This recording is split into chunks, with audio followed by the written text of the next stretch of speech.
All right, welcome back, my dear friends. As promised, we are live. Welcome back to Living Jewishly, soon to be Simple Halacha. This week's Halacha is the laws of Tzitzis. Now, because there are many, many laws regarding the mitzvah of Tzitzis, we're going to explain what that mitzvah is. We divide it into two parts. Hopefully, we'll do the second part next week. But the Torah commands us to wear tzitzis or fringes on all four cornered garments. All four cornered garments. As it says, make for yourself bound tassels on the four corners of your garment. You understand from this? Four corners. Another part of this mitzvah is uri'item oso. You should see the tzitzis, which teaches us, our sages learn from this, that when do you see things? By day. At night, we don't see because it's dark. Therefore, it's a mitzvah only by day. And because it is a time-bound mitzvah, women are not obligated in this mitzvah. It's a time-bound. It's triggered by time because it's only during daylight that this mitzvah is applicable. It is proper for every male to wear a special talit katan all day. A special talit katan. Talit katan is tzitzis, all right, which is a smaller garment that has four corners and have the strings on them, and to wear that all day. The mitzvah of tzitzis is a very special mitzvah, and all the mitzvahs of the Torah, our sages tell us, are equal to the mitzvah of tzitzis. That's how powerful the mitzvah of tzitzis is. It says, and you will look upon it, and you will remember all the mitzvahs of Hashem. The numerical value for the word tzitzis is 600. That's 13 short of the 630 commandments. But if you take the 8 fringes and the 5 knots, it makes a total of 613. This is the number of the commandments contained in the Torah. Every Jew should endeavor to have a talis katan that is usually worn under the shirt or under a jacket and worn the entire day.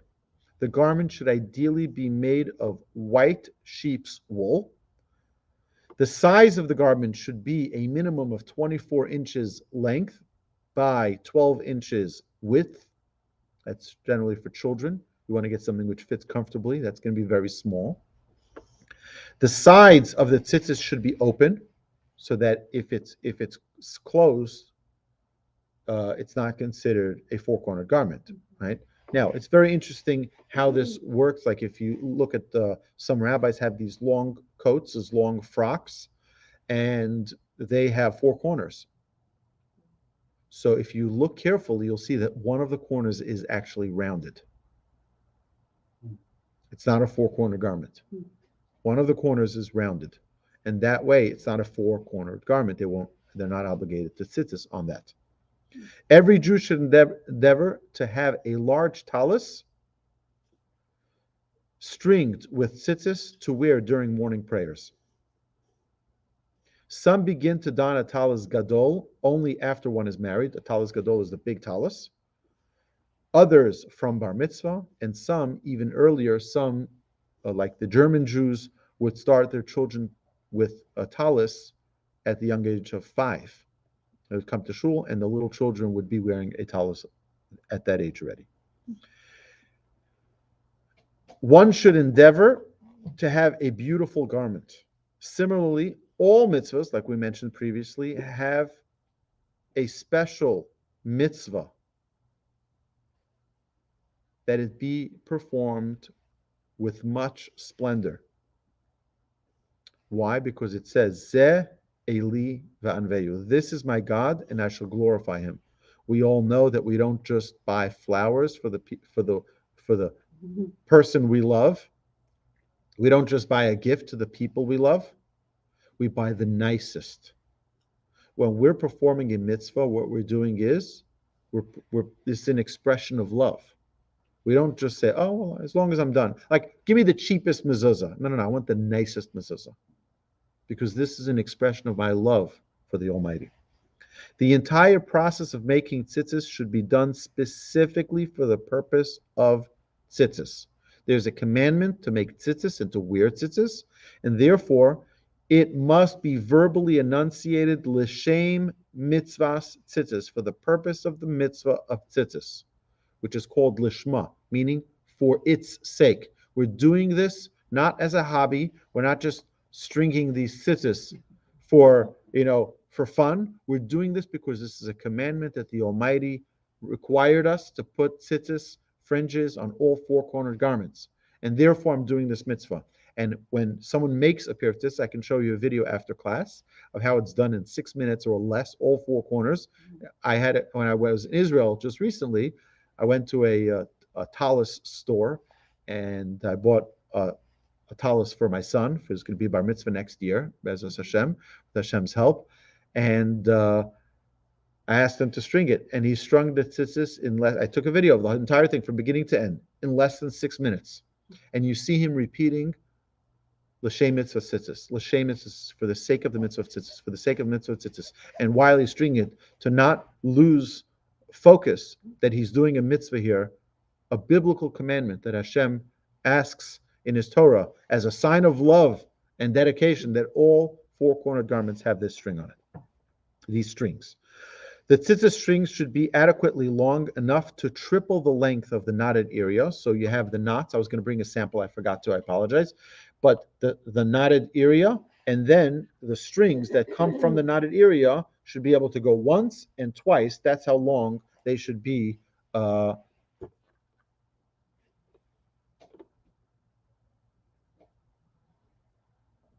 triple the length of the knotted area.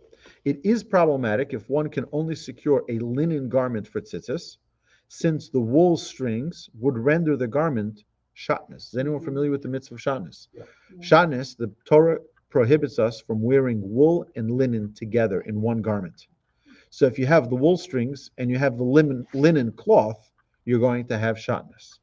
So in such a case, there are differing opinions as to what should be done in such a situation. Ask your local bona fide rabbi what to do in such a case. Now, it's very, very important. The Torah tells us, Petilim ta'aseh lecha. You should make fringes on your garment. What does it mean to make? That means that you should make it, not that it should be made. What does that mean? The tzitzis must be made on the garment of four corners and not vice versa. That means you don't make a garment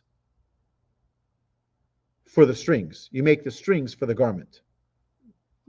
Meaning, when you're making the garment, don't pre-hang the tzitzis there. Okay?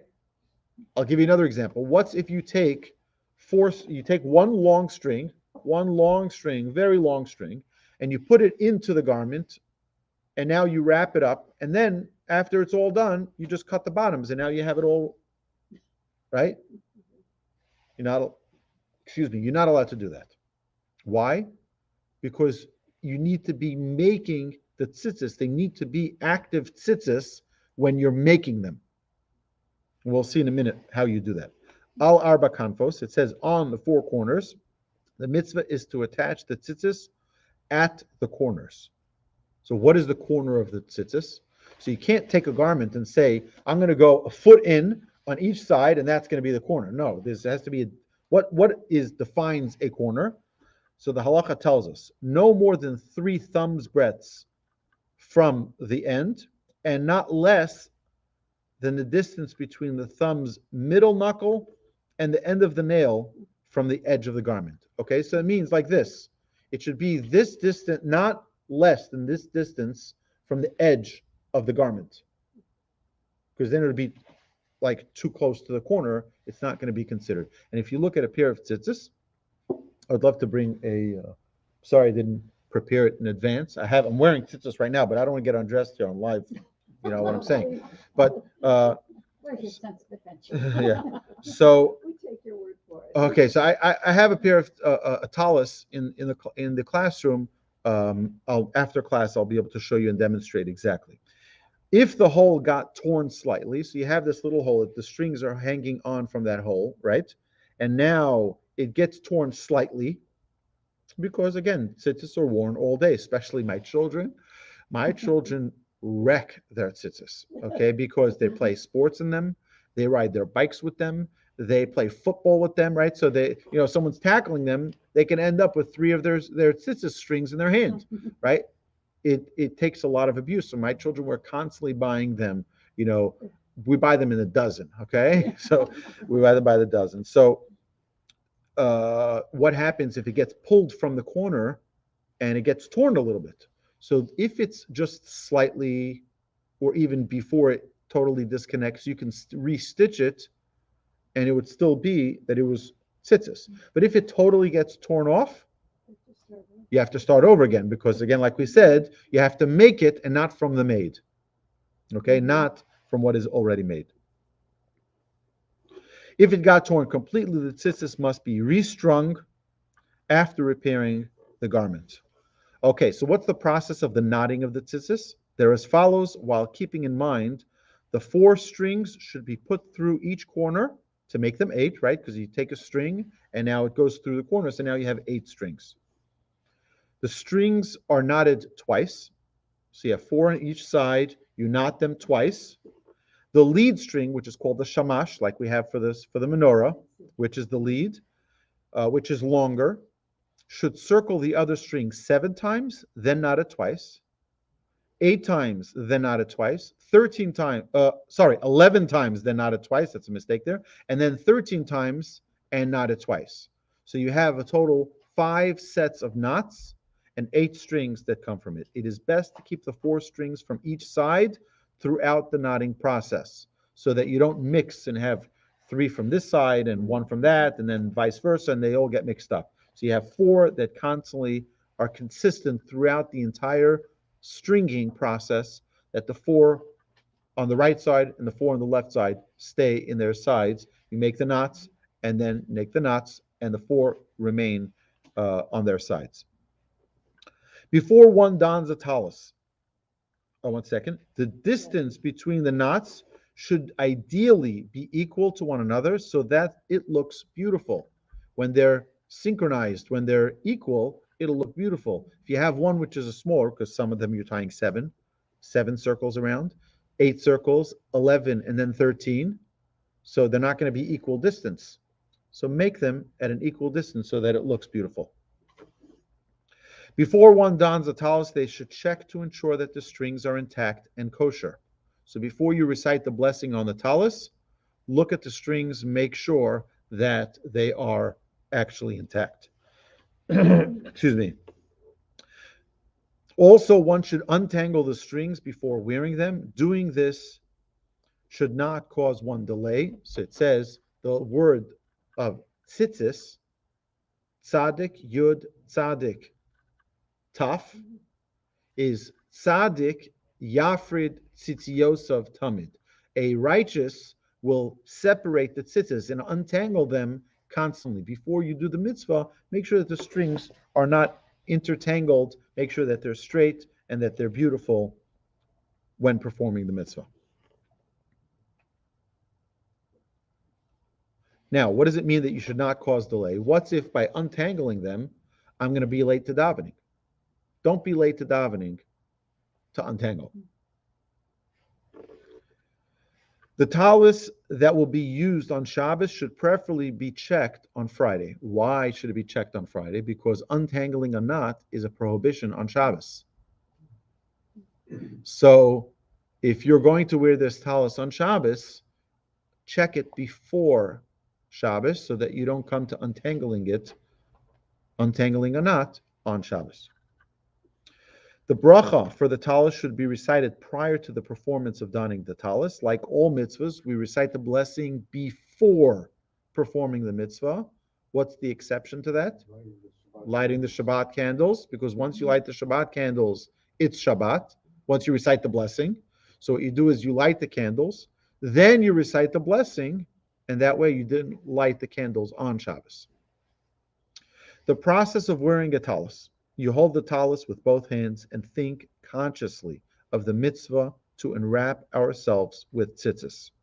While standing, recite the bracha lihisate b'tzitzis, which we see below, and pronouncing it bat tzitzis and not bit tzitzis. It's a grammatical